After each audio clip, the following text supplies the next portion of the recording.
In May of 2021, after playing Rocket League for almost 2 years, I was finally able to achieve my goal of being a diamond player. I was over the moon, but I knew that there was more that I wanted to get, so I set out my eyes for the champions rank. And after over 18 months, I can proudly say that I'm still in diamond. Fuck this game.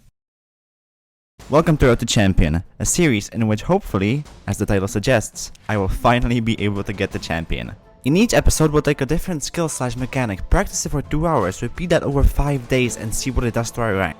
In today's episode we will be doing one of the most underrated skills in Rocket League in my opinion, which is defending.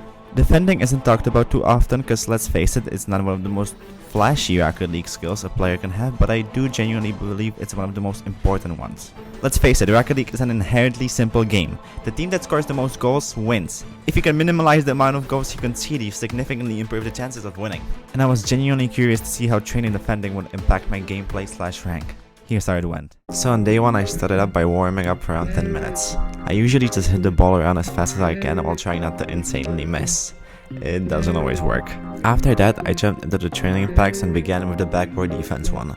My whole strategy was basically doing each shot up until I was comfortable with it and then doing them consecutively. I also recommend using this little shuffle button. It basically randomizes the order in which the saves come, so you always have to think about what's coming next, and it basically simulates a real game in that. You probably already know about it, but well, I didn't, so I just wanted to quickly mention it. The training pack only had around 8 shots, so it took me about 30 minutes until I felt I can mix most of them consistently. And next up was the uncomfortable save training pack, and let me tell you, this one took a lot more effort. I ended up spending the rest of my 2 hours on this one, and by the end I still didn't feel too good about it. Don't get me wrong, I definitely got better with my consistency, but I'll have to return to this one tomorrow. After that, it was time for the actual games. And to be honest with you, unsurprisingly, the 2-hour training didn't exactly make me the greatest Rocket League goalkeeper of all time. There were a couple of saves, which I made, that I'm not super sure I would have been able to make beforehand. But overall, my gameplay didn't change too much, which, I mean, yeah, that's what you would expect after only putting in 2 hours. But overall the results were actually pretty good. We played 10 games and won 7 and lost 3, moving us from Diamond 2 Division 2 to Diamond 2 Division 3. Not too bad. After a quick warm-up on day 2, I went straight into the training packs. I spent around another 30 minutes on the uncomfortable save one before I felt comfortable with them. Yeah, okay, I'm sorry about that one. Anyway, after that I tried out this Shadow Defense training pack. Out of all of them, I would say that this one is probably the most balanced. It sort of has everything you would hope for in a defensive training pack. So if you're gonna try out any of them, I would most likely recommend this one. I spent the rest of my practice time here and then it was finally time for the games. I unfortunately lost the very first game, but in game 2 everything finally started to click.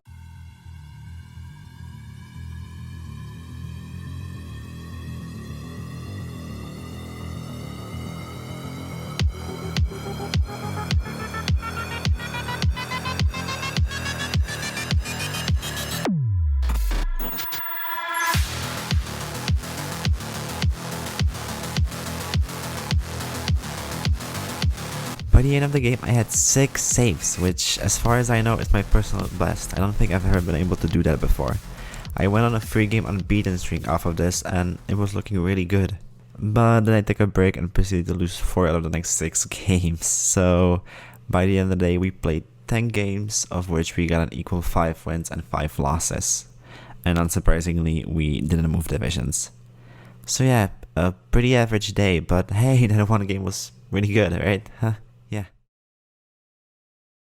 On day 3, I spent a little bit more time in free play. I tried playing with this defend option. Sometimes the shots it gives you are a little bit ridiculous, but overall I think it's a good warm-up. I spent the 2 hours of practice juggling between the training packs I have played so far. I feel pretty good with all of them, but honestly I couldn't really find any other ones that felt super useful, so I'm probably gonna spend the rest of the days just trying to really master these ones and make sure I know them very well. The backward saves are one thing that I still feel I struggle with, and honestly probably the most out of any other saves. It's quite difficult for me to be consistent with the timing of the jump and also the angle at which I should go for the ball, but I'm hopeful that this will just come with more practice. After the 2-hour practice ran out, it was time for the games. I actually feel like I played the best today out of all of the days, comparatively. It wasn't only my defending, my whole game just felt a little bit more sharp. The funny thing is that actually in terms of results, it was the worst day yet. We played a total of 9 games, won 4 and lost 5. Nothing horrible, but this just kinda goes to show you that even if you're playing well, it doesn't necessarily mean that you'll get great results or win every game.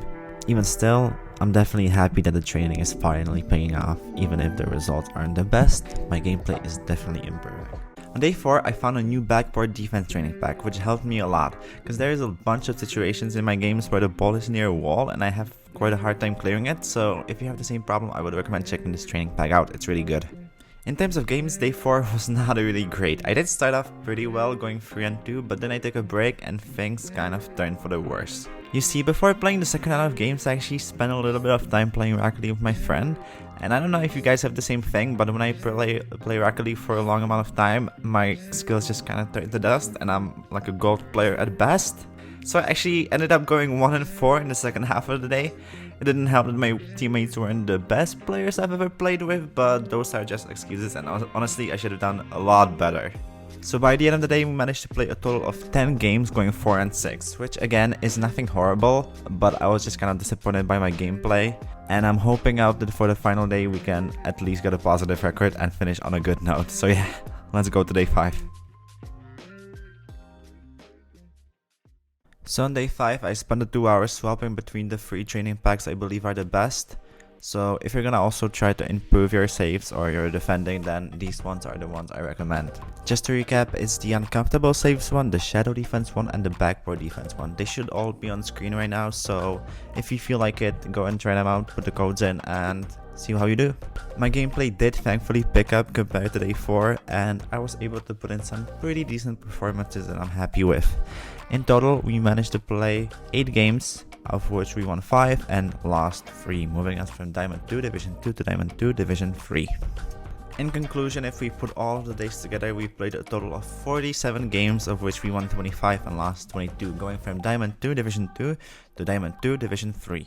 Obviously, I didn't expect to get champion after one episode, but I'm genuinely not too disappointed with the results, even though they weren't like spectacular or anything.